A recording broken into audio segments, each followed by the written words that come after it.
Hi y'all, today we're going to be doing an oil change on a 2020 Toyota Corolla. I'm going to show you a few maintenance tricks on this car and how to reset the maintenance required light as soon as we're done so that you'll no longer get that ding as soon as you start. It's the basic same concepts for just about any car. Later, when I do an oil change on a Dodge Ram with a bypass filter, there's another step involved in that, and that'll be in a later video. All right, today, first thing we got to do is the car's too low for ramps, so I had to jack it up and put it on some jack stands. You want to make sure the car is as level as possible when you start. I've already done that, so we're going to begin by crawling underneath the car and taking the bottom skid plate off. Your first step is going to be taking off the 3 screws that's holding this plastic skid plate to the car. It's a 10 millimeter, or you can just use a Phillips wrench. Either one will do.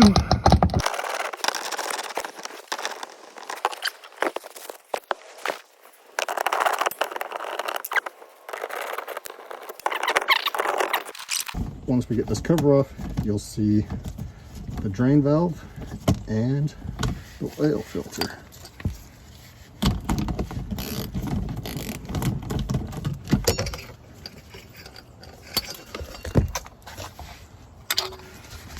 And there's the plastic skid plate. There's your drain bolt, and right behind it is your oil filter. On my last oil change, I used a Wix filter because AMSOIL was out of stock. This particular drain plug is a 14 millimeter.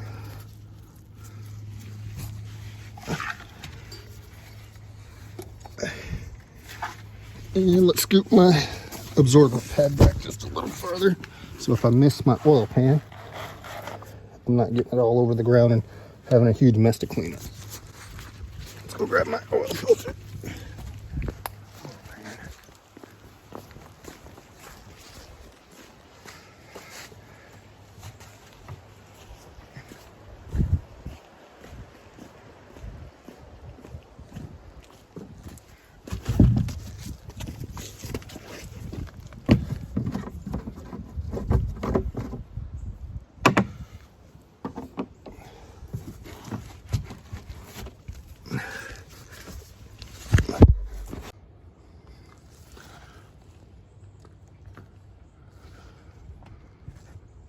All right, now that we got the oil pan underneath, we're gonna loosen the drain bolt right here and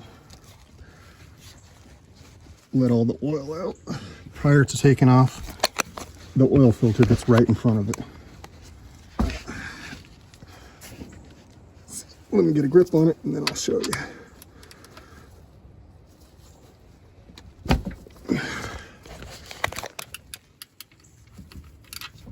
Once you crack it loose with the wrench or ratchet, you should be able to undo it with your fingers.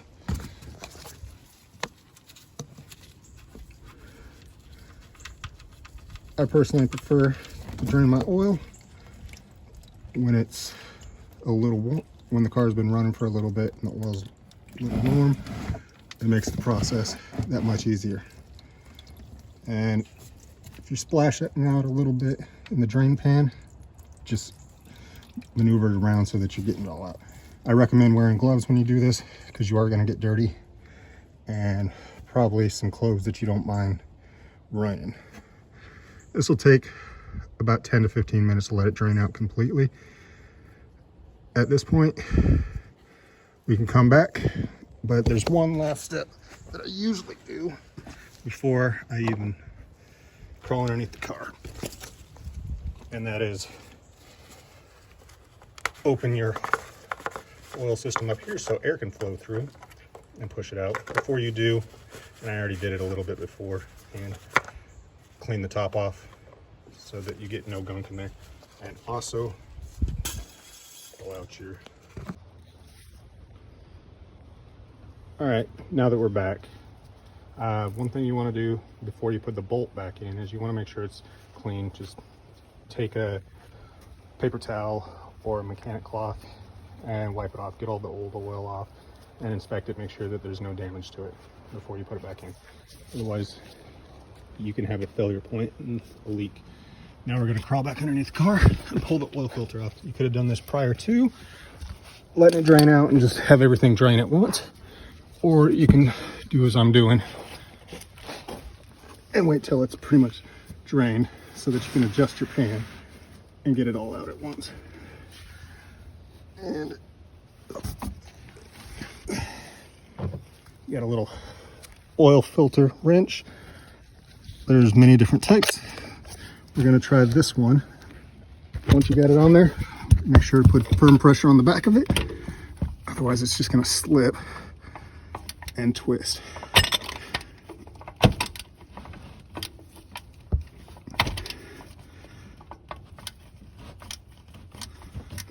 Once you break it pretty loose, just grab it with your hand and spin it off.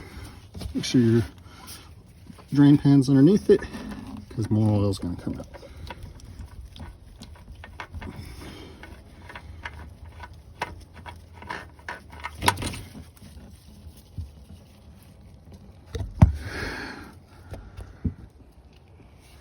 Today, one, it's pre-loaded, so when you turn the engine over, you got fresh oil coming in. Two, the bad to it is any particles that you dump in there is going straight into your engine before being filtered. And particles over the size of 7 microns are known to cause engine damage. This filter here is an AMSOIL EK15K09 for this particular model of car. AMSOIL is really good oil, makes really good products. It filters down to the 20 micron level. Most filters good filters typically filter down to the 30 micron level, and some of them filter down to the 40. So this is pretty good, being just a standard filter and it getting all the way down to the 20 micron level. But if you wanted to go even farther, like I do on my truck here, then you would want to put a bypass filter in. For this little engine, probably doesn't have enough power to pump the oil for a bypass filter, so we're just going to keep it standard, and so we're going to put it in dry. It's going to eliminate the mess. You do still want to put oil around the gasket. So we're going to crawl back underneath, clean it up, and then put this filter on. And as soon as we're done doing that, I'm going to have my cameraman hand me the bolt. You may or may not have somebody working with you. If you do, easier for them to hand you stuff, and makes the job a lot easier so you don't have to crawl out. All right, let's crawl underneath. So you can see it's pretty much done dripping where the filter was. It's still coming out where the bolt was, but either way, I'm gonna wipe it down, get any residue, make sure the gasket didn't get stuck in there or anything from the old oil filter. And I can also check the old oil filter, gasket's still there. So you tighten it down, hand tight. Doesn't have to be too tight, just. All right, buddy, hand me the bolt.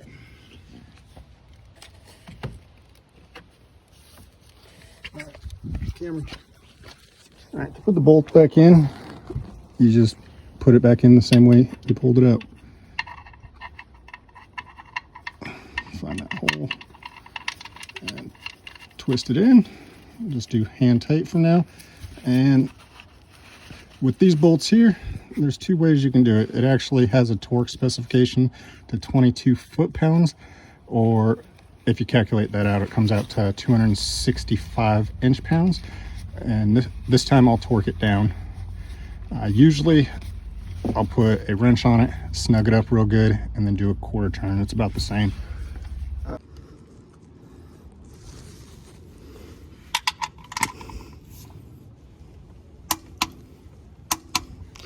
And it's tight.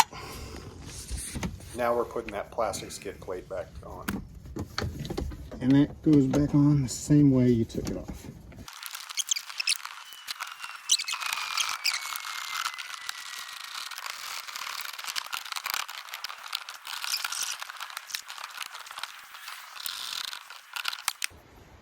Now it's time to fill it up.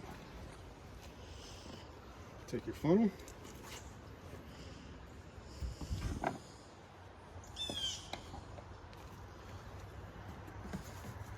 We got 5 quarts of oil for this thing.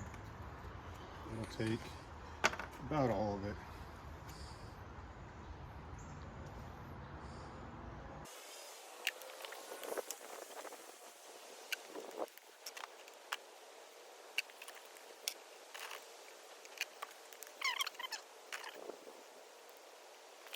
Prior to starting the car, you will want to make sure your oil cap and your dipstick is back in the engine. Now let me show you how to reset your maintenance required indication light. As you will go into your system settings, just hit over till you get to settings, go to vehicle settings, and hold the OK button.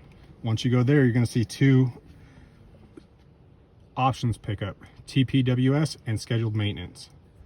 Click on scheduled maintenance. Reset data, yes. Reset complete, and hit back. Now your maintenance required isn't going to pop up for another 5,000 miles. You will want to run the car for a few minutes prior to checking the oil since you did not fill your oil filter.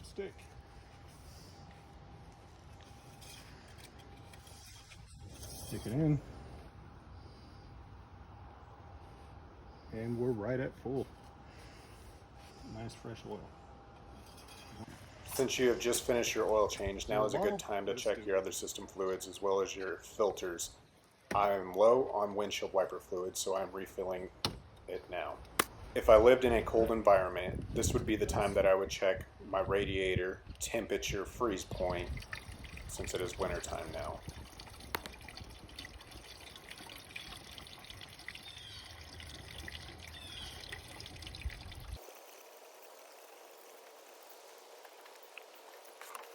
The windshield wipers fluid full. The oil's good. Next, our air filter.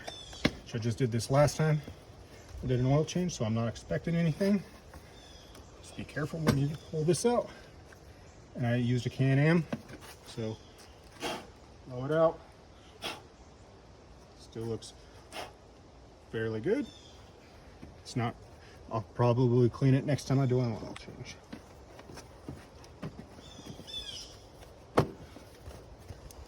Sure it's snug. To get to the cabin air filter, you got to go in through the glove box. So open up your glove box. If you're like me, you got a bunch of crap in here. There's a little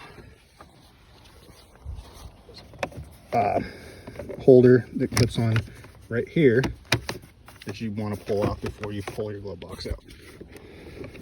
Once that's loose, grab both sides of it. There's 2 little clips.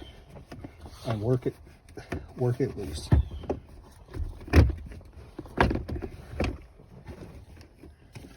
And right behind that is where your cabin air filter is, right in here. To get in here, there's 2 little clips on one side. Pull it out. And look at that, I just changed this one last time. It's got a few little webs in there. It can go another month or 2 since I gotta change my oil every month. Just slide it back in, put the cover back on. It's good. And then put the glove box back in. Make sure your latches are good at the bottom. And then slide it in. You hear it clip. And then put that holder on the other side. Add whatever garbage you keep in your glove box if you're like me. And that's about all there is to it. If you have any, please subscribe to my channel. If you have any questions, please leave it in the comments below or recommendations for the next video. Thank you for watching.